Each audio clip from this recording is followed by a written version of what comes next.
भगवान राम ने रावण को क्यों मारा?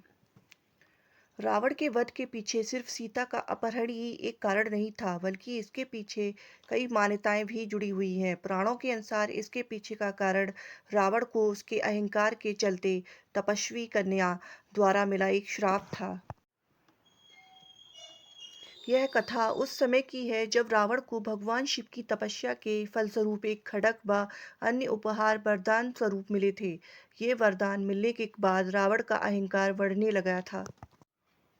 उसे लगने लगा अब उसके लिए कुछ भी पाना असंभव नहीं है और वो पूरे ब्रह्मांड में निर्भीक होकर भ्रमण करने लगा। एक बार रावण हिमालय के घने जंगलों में पहुंचा, जहां उसकी दृष्टि एक सुंदर कन्या पर पड़ी। कन्या उस समय तपस्या में लीन थी, लेकिन उसे देखकर रावण का मन काम वासना से भर गया और उसने तपस्या भंग कर दी। रावण ने दुष्टता पूर्वक उस कन्या से उसकी पहचान पूछी। इस पर कन्या ने गंभीरता पूर्वक उत्तर दिया, हे राक्षस राज, मेरा नाम वेदवती है। मैं महर्षि कुशध्वज की पुत्री हूँ। जब मैं युवा थी तो देवता, गंधर्व, यक्ष, राक्षस और नाग सभी मुझसे विवाह करना चाहते थे, लेकिन मेरे पिता की इच्छा थी मैं पति रूप में भगवान विष्णु का वरण करूं। इसी कारण से मैं यहाँ वन में तपस्या कर रही हूँ। वेदवती ने आगे बताया कि मेरे पिता की इच्छा से क्रोधित होकर शंभु नामक दैत्य ने सोते समय उनकी हत्या कर दी। मेरे पिता की मृत्यु की शोक में मेरी माता ने भी उनके चित्त में कूदकर अपने प्राण त्याग दिए। अब मैं अकेली अपने पिता की इच्छा पूरी करने के लिए तप कर रही हूँ। वेदवती की बात सुनकर रावण और क्रोधित हो गया और अपने दोनों हाथों से कन्या के बाल पकड़कर खींचने लगा। इस पर वेदवती रावण को श्राप देते हुए कहा, तूने मेरे साथ जो अन्याय किया है, इसका परिणाम तुझे भुगतना होगा।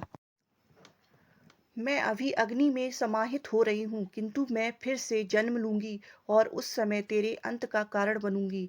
इतना कहते हुए वेदवती ने अग्नि में कूदकर अपने प्राण त्याग दिए। इसके उपरांत तपस्विनी कन्या ने पुनः एक कमल के पुष्प में जन्म लिया। इस बार वो कन्या कमल के समान अत्यंत कोमल व रूपवती थी। रावण ने जब उस कन्या को देखा, वो पुनः उसकी ओर आकर्षित हो गया और अपने बल का प्रयोग कर उसे महल में ले गया। लेकिन ज्योतिषियों ने भविष्यवाणी की, यदि यह कन्या आपके महल में रही तो यह आपकी मृत्यु का कारण बनेगी। यह सुनकर रावण ने भयभीत होकर उस कन्या को समुद्र में फेंकवा दिया। रावण संहिता के अनुसार अगली बार यही कन्या राजा जनक की पुत्री रूप में प्राप्त हुई और देव वेदवती के श्राप के अनुसार रावण के मृत्यु का कारण बनी। रावण को कैसे मिला था अमृत कलश? पौराणिक मान्यता के अनुसार रावण ने अपने भाइयों भाइयों कुंभकर्ण और विभीषण के साथ गोकुंड नामक स्थान पर जाकर कठोर तप किया था। उसने 10,000 वर्षों तक तप किया और हर 1000 वर्ष पूर्ण होने के बाद वो अपना एक सिर काटकर हवन कुंड में अर्पित कर देता था। 9 सिरों को अर्पित करने के बाद जब रावण 10वां सिर काटने जा रहा था, तभी ब्रह्मा जी प्रसन्न होकर उसके सामने प्रकट हुए और वरदान मांगने को कहा। इस पर रावण ने कहा, हे ब्रह्मदेव, मुझे अमृत का वरदान दीजिए। तब ब्रह्मा जी बोले, हे रावण, अमृत तो किसी को प्राप्त नहीं हो सकता, किंतु मैं तुम्हें एक ऐसा वरदान दे रहा हूँ जिससे तुम्हारी मृत्यु असंभव हो जाएगी। देव दानव कोई तुम्हारा वध नहीं कर पाएगा। यही कारण था कि सीता हरण के बाद युद्ध में रावण का वध करना कठिन हो रहा था। तब विभीषण ने भगवान श्री राम को बताया कि रावण की नाभि में अमृत कलश है, जिसे नष्ट किए बिना उसका वध नहीं किया जा सकता।